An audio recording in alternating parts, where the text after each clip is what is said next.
I think everybody's heard about the whole Trump versus Elon dispute or spat argument, whatever you want to call it. I think I don't need to add my opinion. I just want to go over the tweets. It's just some of the best memes I've ever seen came out of this argument. It's been quite entertaining to just sit around on X on my free time and just read some of the memes. Just in case anyone isn't aware, I found this tweet log just to start here. Elon and I had a great relationship. I don't know if we will anymore. Okay. So Musk on X. Whatever. Keep the EV/solar incentive cuts in the bill, even though no oil and gas subsidies are touched. Very unfair. But ditch the mountain of disgusting pork in the bill. In the entire history of civilization, there has never been legislation that both big and beautiful.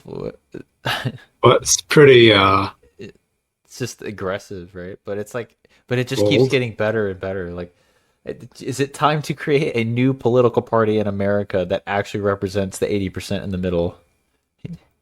80. 80% in the middle. Yeah. Uh, let's see. Yeah, I've been following this guy, not Jerome This, Powell on X. It just makes amazing memes as this well. is like Hunger Games. Yeah, it has that vibe to it. It's just, it feels like it's just Yeah. entertainment at this point. Let's Yeah, see. like why I should just get popcorn and go to the movie theater. Like, Yeah, but yeah, pretty much, yeah. Elon was wearing thin. I asked him to leave. I took away his EV mandate that forced everyone to buy electric cars no one else wanted, that he knew for months I was going to do, and he just went crazy. The easiest way to save money on our budget. Billions and billions of dollars to terminate Elon's government subsidies and contracts. I was always surprised that Biden didn't do it. Musk on X. Such an obvious lie. So okay. This just gets better and better. Go ahead and make my day. Yeah, I think this ends up in the Epstein list here pretty shortly. Just basically Trump just starts. Okay, the yeah, here we go. The time to drop the really big bomb. Trump is in the Epstein files. That is the real reason they have not been made public. Have a nice day, DayGT. And just like just just unbelievable. What are they as best buddies not too long ago? Like, that's what I thought too. Yeah, just straight up 12-year-old attacks back and forth. See, yeah, don't mind Elon turning against me, but he should have done so months ago. like This- toddlers in the sandbox can't spare the sand, I guess. I guess so. Oh yeah, this is when he started saying, "Yeah, I'm gonna decommission Dragon." Then, then he's saying, "Oh, it's gonna cause a tariff." Yeah, then he showed that video of Trump chilling with Epstein at a party or something like that. That was quite interesting, and just gonna leave this here. Well, he shared a picture. Oh, it was like a Or video. Yeah, I don't know if I could show that in this podcast. Actually, I don't think I can actually just like straight up show the video. hmm, But basically, it appears to be Trump at like a party, like an Epstein party. I guess is what I guess interesting. I guess is all I'll say. I yeah. don't know. But I mean, if anybody's bored, just get on one of the popular social media sites and just look at the memes if you know where to go. It's great. A lot of great memes came out of this. Uh, and I'll just leave it there. I don't think anyone really wants to hear a deep opinion on it. But that leads me to the next topic. Pretty big company, a lot of interesting stuff coming out of Palantir. I'll just show the stock price real quick. Just get some perspective here. Yeah, it's got a lovely PE ratio of 523 and a 52-week low of $21 and a 52-week high of 135. So I just on the surface, just looking at the price, this is a volatile stock. I wouldn't buy it unless you actually like the stock. Just my 2 cents there. But what they do, Palantir, from my understanding, because they're a big tech company, it's rather complex what they do. But on the surface, they collect large amounts of data and they analyze it and help businesses and governments and militaries make strategic decisions on that data, either using AI or analytics tools. So just to get a slightly clearer example here. So yeah, Palantir Technology is a US-based software company that specializes in big data analytics. It builds platforms that help organizations integrate, manage, and analyze large, complex data sets, often from different sources, to make better decisions. So they're basically a data analytics company. Like it seems like there's a lot of controversy in what it is that they actually do and where they're getting their data, etc. Slim, Just like I think the you've heard a lot X-Files. about that. Yeah. Yeah, you were talking earlier about how apparently they're trying to gather data on all of it or something. Yeah, exactly. Yeah, it's basically the next topic. Kind of a rage bait title here, but I think that they gave a decent description of what's going on in this article just based on what I'm seeing, basically. So there's this potential contract given to Palantir that says that they may or may not collect a lot of personal data on people, and some people are not huge fans of this idea. A very large company collecting large volumes of data that some people aren't really comfortable with. You know, it seems sort of contradictory to 1984. what a lot of people are expecting. I would say a lot of people are rather confused by the turn of events here. So lovely hand holding going on there. Okay, very cute.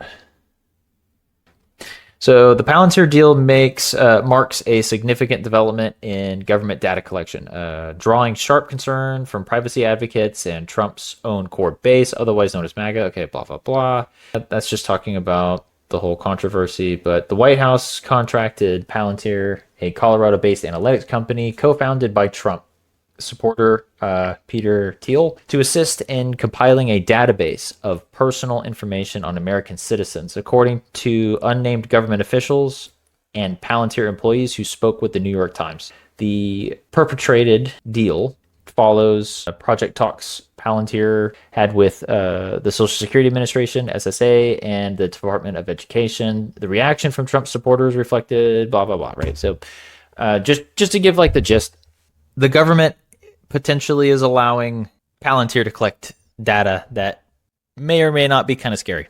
So Yeah, makes me uncomfortable. This idea that they would be having all our data like that, like an agent of privacy. You have to ask for what for too.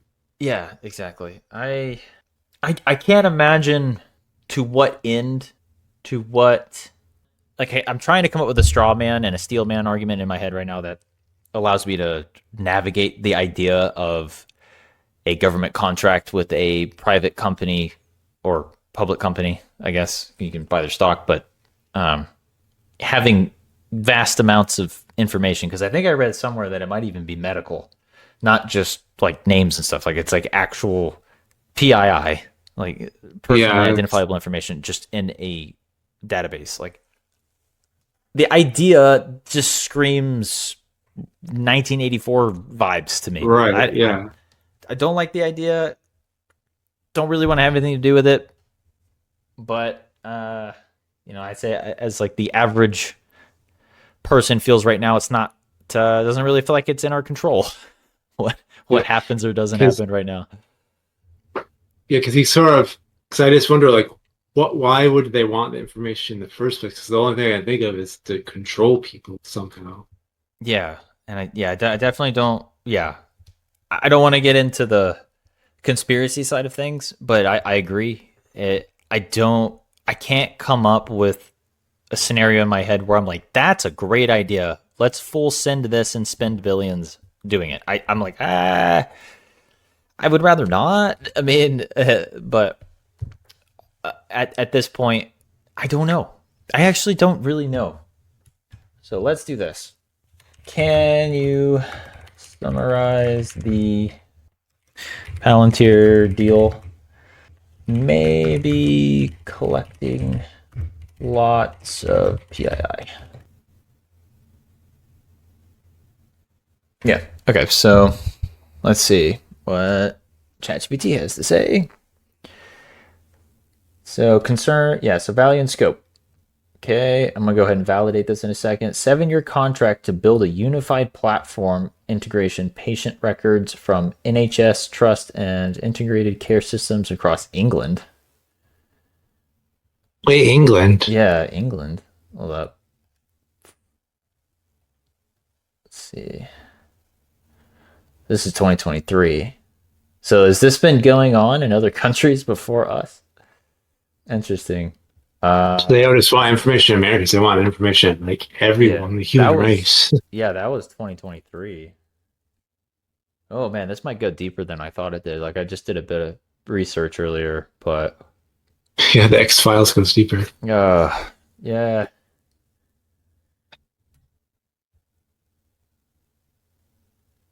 Okay.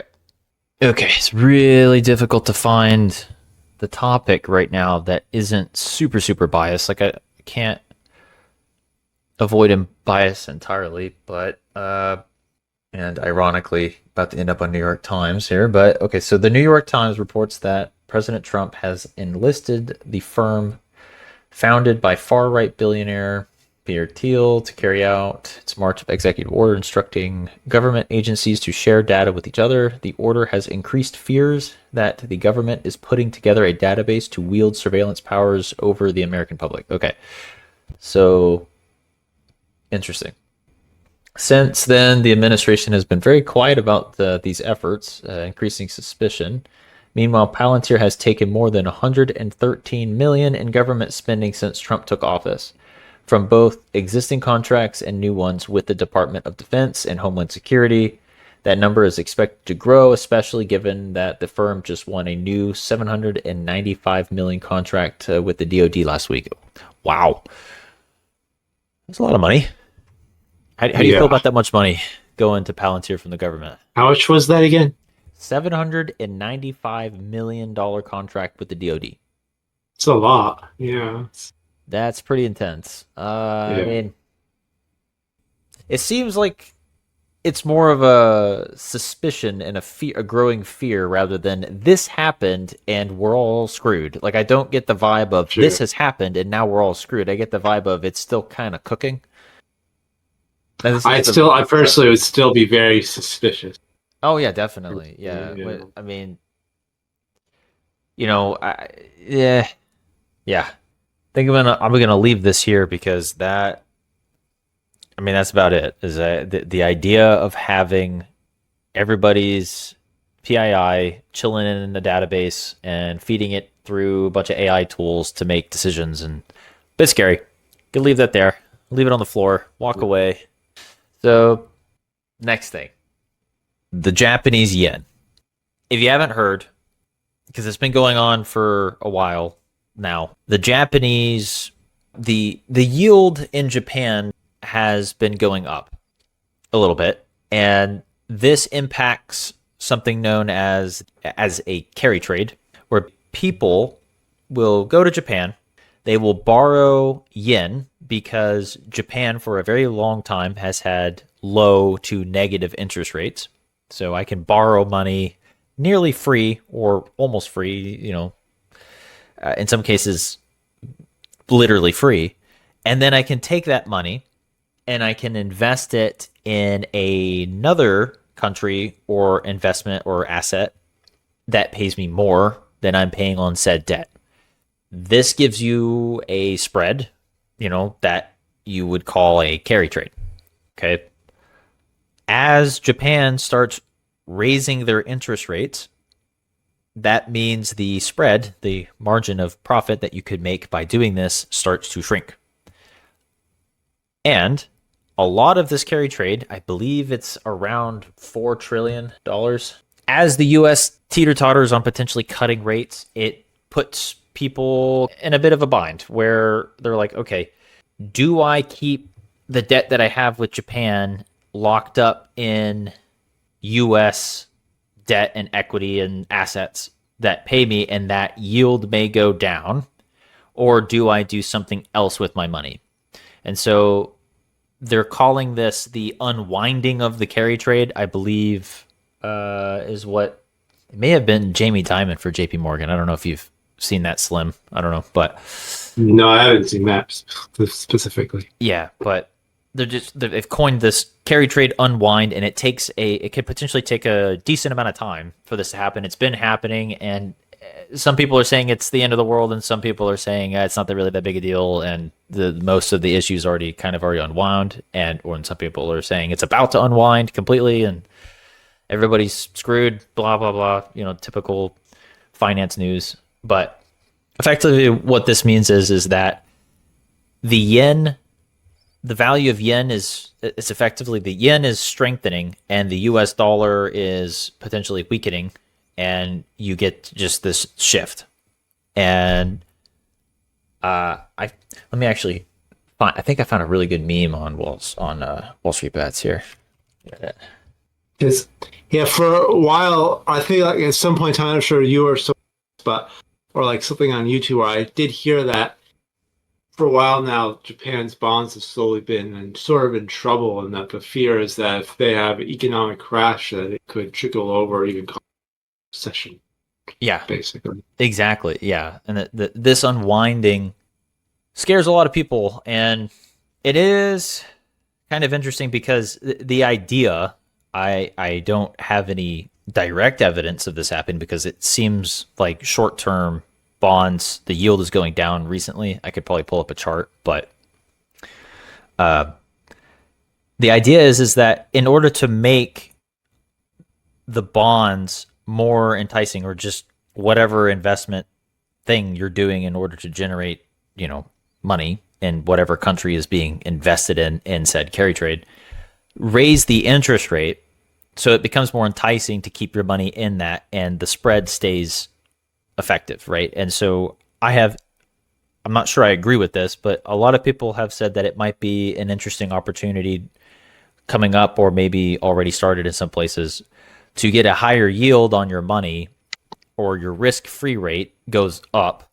in wherever it is that you are cross-trading your money, basically. I haven't seen that, but if you're interested in what I'm talking about, short-term treasuries are paying like 4.2% right now. Like 0 to 3 month treasuries are, and you can easily buy and sell these yourself. But in an even more easy way, you can use ETFs or money market funds in basically whatever your favorite brokerage is or whatever, and earn nearly the risk-free rate for doing nothing. You basically just have your money in a brokerage account, and that's effectively what we're talking about when we say risk-free rate, just for context. Yeah, but let me see if I could find that meme here where somebody shorted yen at 20x leverage, and he's like, "How do 20x leverage? Yeah. How do I get out of it?" Yeah, here. Hopefully, I can edit this so it just shows this immediately. So, okay. Just bought my first yen future on Robinhood. I have no idea what I'm doing. How do I exit this position? And you'll I have no idea what I'm doing. Yeah, you'll see here. If I could find the leverage. Yeah, leverage 20.8x. Let's say go all in on 100 times. Yeah, it's funny just because like as the yen is potentially strengthening, it's like let me try and just interesting. I don't know that. Yeah, I think the top comment is literally, it's like, "Sorry, bud, but you don't exit this position. You have it forever now." So, like, you'll never leave now. So, but you can leave, or you can enter, but you can't leave. Exactly. So I think I'll leave Japan and their bonds there. Another one, I'll just I'll let that ruminate, let that marinate. So